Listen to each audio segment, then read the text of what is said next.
Halo saudaraku sekalian, saya akan membacakan Injil Markus, yaitu tentang angin ribut diredakan oleh Yesus Kristus sendiri, yang tertulis dalam Injil Markus bab 4 ayat 35 sampai dengan 41, dan tertulis juga di dalam Injil Matius bab 8 ayat 23 sampai 27, dan Lukas 8 22 dan sampai dengan 25. Tapi kali ini saya akan membacakan dari Injil Markus. Marilah kita membuka dengan tanda kemenangan, yaitu tanda salib. Di dalam nama Bapa dan Putra dan Roh Kudus. Amin. Mari mendengarkan. Angin ribut diredakan.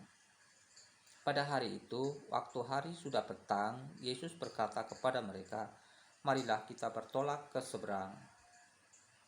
Mereka meninggalkan orang banyak itu lalu bertolak dan membawa Yesus beserta dengan mereka dalam perahu di mana Yesus telah duduk, dan perahu-perahu lain juga menyertai dia. Lalu mengamuklah taupan yang sangat dahsyat dan ombak menembur masuk ke dalam perahu sehingga perahu itu mulai penuh dengan air. Pada waktu itu Yesus sedang tidur di buritan di sebuah tilam. Maka murid-muridnya membangunkan dia dan berkata kepadanya, "Guru, engkau tidak peduli kalau kita binasa?" Ia pun bangun, menghardik angin itu dan berkata kepada danau itu, "Diam, tenanglah." Lalu angin itu reda dan danau itu menjadi teduh sekali.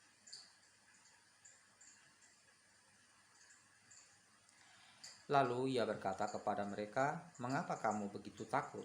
Mengapa kamu tidak percaya?" Mereka menjadi sangat takut dan berkata seorang kepada yang lain, "Siapa gerangan orang ini sehingga angin dan danau pun taat kepada dia?"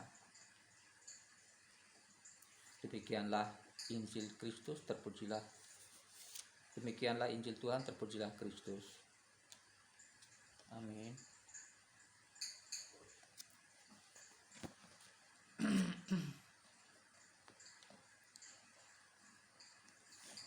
Saudaraku semua, di sini pada tentang badai, angin ribut diredakan oleh Yesus Kristus sendiri. Kalau secara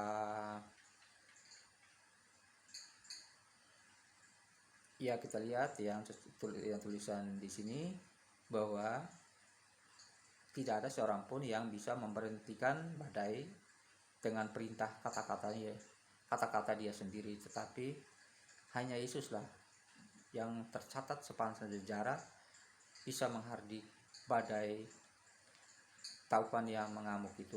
Dan badai dan taupan itu tunduk dan taat kepada dia karena dia adalah Allah sendiri, dan dialah yang menciptakan badai dan taupan, alam semesta dan segala isinya. Makanya oleh karena itu segala makhluk apapun mendengarkan suaranya dan taat kepada perintahnya. Saudaraku, mungkin seperti banyak persoalan kita, masalah-masalah kita juga menjadi suatu badai. Kalau masalah sakit penyakit atau persoalan kehidupan kita hanya mengandalkan kekuatan kita sendiri, pastilah kita akan frustrasi, pastilah kita akan stres. Tetapi kalau kita memiliki iman yang kuat dan kita menyerahkan setiap persoalan dan permasalahan kita ke dalam Tuhan yang menciptakan kita akan menghadapi semua itu dengan hati yang tenang, karena kita tahu bahwa Tuhan sendiri akan mempersiapkan segala sesuatunya untuk kita. Walaupun tidak seperti apa yang kita harapkan, tetapi Tuhan mempunyai rencana lain untuk kita. Dia tidak akan membiarkan kita, anak-anaknya yang dia kasihi, dicobai melampaui batas. Dia hanya ingin membuat kita menaruh harapan kita di dalam Dia, menaruh semua harapan kita di dalam Dia, dan memohon kekuatan hanya di dalam Dia. Dia datang ke dalam dunia ini hanya untuk menyelamatkan, bukan untuk membinasakan. Yang membinasakan hanyalah setan, hanyalah iblis yang sejak semula adalah pembunuh. Dan Yesus datang untuk menyelamatkan kita semua yang berpengharap penuh kepada Dia.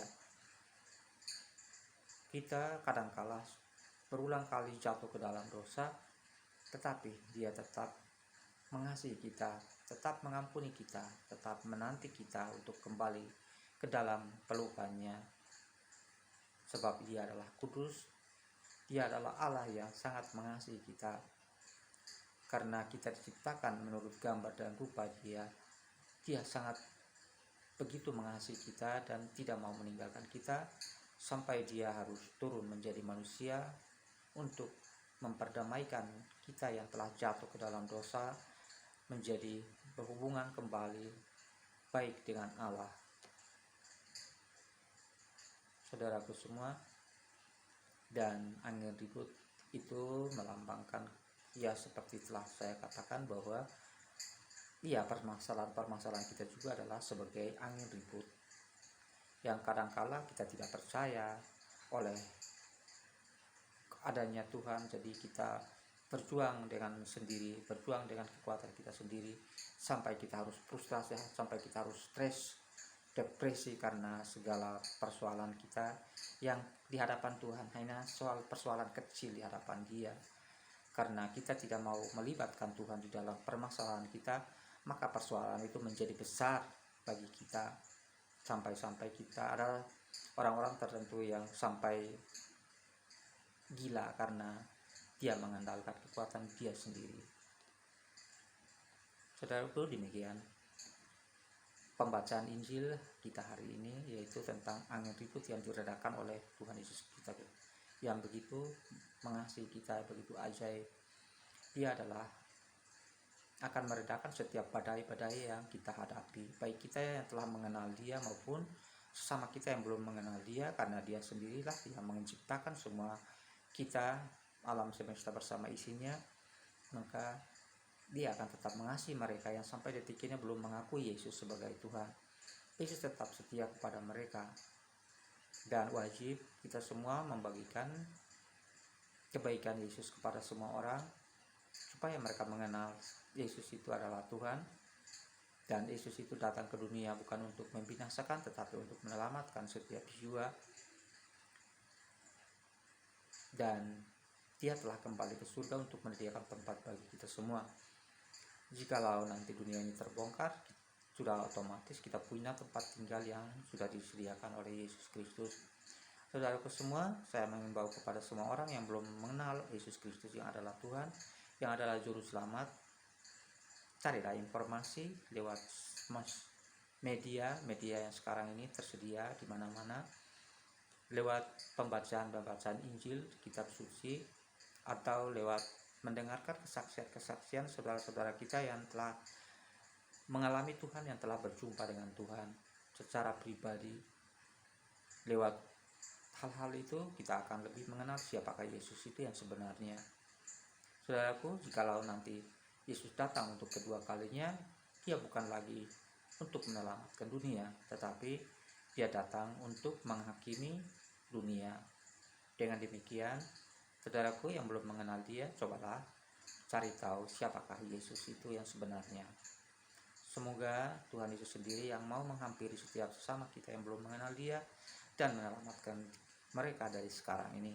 Karena Dia telah naik ke surga, tetapi Dia telah berjanji kepada kita bahwa Yesus sendiri tidak akan meninggalkan kita sebagai yatim piatu.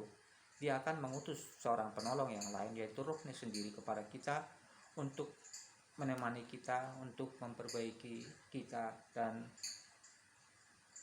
ya bersama-sama dengan kita mengingatkan kita untuk tetap mencintai dan mengasihi sabdanya, firman-Nya, dan janji-janji keselamatan yang telah disampaikan oleh Yesus Kristus saat Dia menjadi manusia di dalam dunia ini. Semoga perenungan kita malam ini bisa membuat kita untuk mencintai sabda Allah, mencintai firman Allah, dan bangkit dari dosa-dosa kita dan kembali kepada Dia. yang adalah kudus. Terima kasih, demikianlah perenungan firman kita di malam hari ini. Mari kita tutup dengan tanda salib. Di dalam nama Bapa dan Putra dan Roh Kudus. Amin. Baik,